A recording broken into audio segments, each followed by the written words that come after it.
പ്രാർത്ഥിക്കണം. പണ്ടൊക്കെ വെളുപ്പാങ്കാലത്ത് എഴുന്നേറ്റ് പ്രാർത്ഥിക്കുമായിരുന്നു. ഇപ്പൊ അത് എന്തായാലും കൂട്ടിക്കെട്ടി. വൈകുന്നേരമെങ്കിലും പ്രാർത്ഥിക്കും. കുടുംബാംഗങ്ങൾ ഒരുമിച്ചിരുന്ന് പ്രാർത്ഥിച്ചാൽ ആ കുടുംബത്തിൽ കർത്താവിന്റെ സാന്നിധ്യം ഉണ്ടാവും. ആ കുടുംബത്തിൽ അവിടെ ഒരു ദൈവികതയുണ്ട്.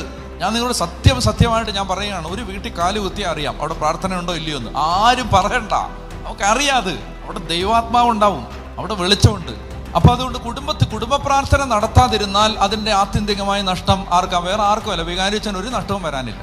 വികാരിച്ചൻ പ്രാർത്ഥിച്ചില്ലേ, വികാരിച്ചന് നഷ്ടം. അല്ല, നിങ്ങൾ പ്രാർത്ഥിക്കാത്തതുകൊണ്ട് വികാരിച്ചന് പ്രത്യേകിച്ച് ഡാമേജ് ഒന്നും ഉണ്ടാകാൻ പോകുന്നില്ല. കുടുംബങ്ങളിൽ പ്രാർത്ഥിക്കണം. അതുകൊണ്ട് ഞാൻ നിങ്ങളോട് പറയുകയാണ്, കുടുംബത്തിൽ, ഒരു വീട്ടിൽ, ഒരു ദൈവമക്കളുടെ കുടുംബത്തിന്റെ ഒന്നാമത്തെ കാര്യം, ആ വീട്ടിൽ പ്രാർത്ഥിക്കണം. ഒരുമിച്ചിരുന്ന് ദൈവത്തെ ആരാധിക്കണം. അങ്ങനെ ദൈവത്തെ ആരാധിച്ചില്ലെങ്കിൽ സംഭവിക്കുന്നത്, അവിടെ ഈ ദേശത്ത് ഒത്തിരി അന്ധകാരമുണ്ട്, എല്ലായിടത്തും ഉണ്ട്.